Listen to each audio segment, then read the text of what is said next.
جی جی، میں آپ سوال کریں، یعنی اس سوال کا جواب آپ نے نہیں دینا، یہ جو میں نے اوپر کیا ہوا ہے۔ یہ بھی ملے گا، لیکن پہلے آپ میرے سوال کا جواب دے لینا۔ دے دیں، کوئی پوچھیں آپ سوال۔ حضرت ابو بکر، حضرت عمر، حضرت عثمان، جی جی، ٹھیک ہے، ان کی خلافت قرآن سے ثابت کر سکتے ہیں آپ؟ بہت اچھا سوال کیا آپ نے، عمدہ سوال کیا آپ نے۔ تو آپ نے اس کو فالو خود سے یعنی کرنا کہ ہے یا میں ایک ہی میری دفعہ میرا جواب دوں؟ پورا سوال پورا سن لیجیے، کرنا اس کے ہے، بعد ہاں میں پورا میوٹ کرنا ہو ہے۔ جاؤں گا، ٹھیک ہے؟ جی جی، پورا کریں پورا کریں۔ قرآن میں کوئی ایسی آیت یا نبی پاک کی کوئی ایسی حدیث ہو کہ جس میں نبی پاک صلی اللہ علیہ وسلم نے فرمایا ہو، اللہ پاک نے نبی پاک کو فرمایا ہو کہ اے محمد تمہارے بعد یہ تمہارے 3 خلیفہ ہوں گے؟ ٹھیک، جی، ٹھیک ہو آپ یہ گیا۔ ثابت کر دیں۔ دو سوال آپ کے آگے، ٹھیک ہے۔ تو پہلا سوال آپ کا جی یہ ہوا کہ جو خلفاء سیدنا صدیق اکبر، فاروق اعظم اور سیدنا عثمان غنی ہیں، جی جی، ان کا ذکر قرآن میں کدھر ہے؟ اب آپ اپنے کو میوٹ کر لیں، میں اس کا جواب دیتا ہوں۔ ذکر نہیں، ان کی خلافت جی خلافت جی، وہی دکھانی ہے بتاؤں ان گا، کی۔ جی جی، وہی بتاؤں جی گا، جی وہی بتاؤں گا۔ اب اپنے آپ کو میوٹ کر لیں، ان کی ذرا خلافت کی بات ہو رہی ہے نا۔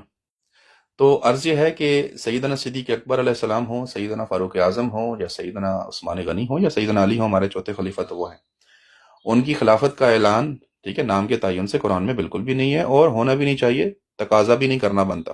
کیوں؟ اس لیے کہ ہمارے خلیفہ جو ہیں وہ نہ نبیوں کے برابر ہیں، نہ نبیوں سے افضل ہیں، نہ وہ معصوم عن الخطا ہیں، نہ منصوص من اللہ ہیں، ہمارا یہ عقیدہ ان کے بارے میں ہے ہی نہیں، اور وہ ہیں بھی نہیں، ٹھیک۔ تو ان کا وہ درجہ ہے ہی نہیں کہ میں کہوں کہ قرآن سے ثابت کرنا بنتا ہے۔ آپ سے آپ کے 12 خلیفے اس لیے مانگے قرآن سے، آپ کے لیے وہ داؤد علیہ السلام سے بھی افضل ہیں۔ اس لیے میں نے سوال کیا کہ داؤد علیہ السلام کی خلافت تو قرآن میں ہے، وہ جو ان سے افضل ہیں ان کی خلافت قرآن میں کدھر ہے؟ ان کے وہ خلیفہ قرآن میں کدھر ہیں؟ اگر ہم سیدنا صدیق اکبر علیہ السلام کو داؤد علیہ السلام کے برابر بھی جانیں، ہمارے لیے کفر ہے۔ آپ ضرور مطالبہ کیجئے کہ قرآن میں کدھر ہے۔ ہم نے صدیق اکبر کو داؤد علیہ السلام کے مقابلے میں کھڑا ہی نہیں کیا، نہ ہم نے ان سے افضل جانا، ٹھیک ہے۔ آپ نے کیا، آپ پہ واجب ہے کہ آپ دکھاؤ۔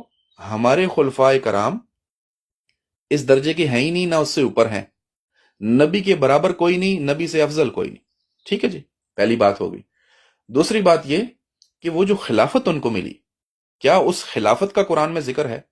یعنی اللہ نے جو خلافت دی ان کو، تو بالکل قرآن میں اس خلافت کا ذکر ہے، اور وہ ہے سورہ النور آیت نمبر 55، ٹھیک ہے۔ اس میں اللہ تبارک و تعالیٰ نے وعدہ کیا ہے ان جماعت مہاجرین و انصار کے ساتھ کہ جو تم میں سے ایمان لے آئے، ان کے ساتھ اللہ کا وعدہ ہے کہ اللہ تمہیں زمین میں خلافت دے گا۔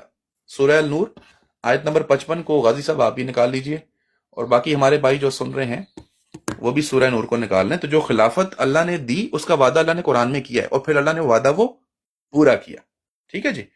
تو اس خلافت کا ذکر قرآن میں ہے، لیکن خلیفہ کون کون ہوگا بالکل نہیں ہے، ہم مانتے بھی نہیں ہیں اس طرح سے، ٹھیک ہے جی۔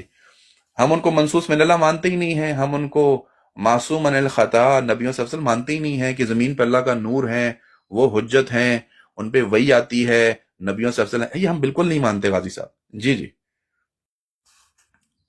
جی غازی صاحب۔ جی بھائی، یہ بات نہیں میں کر رہا ہوں، آپ نے یہ تھم نے لگایا ہے نا کہ شیعہ کے 12 خلیفہ قرآن میں کدھر ہیں؟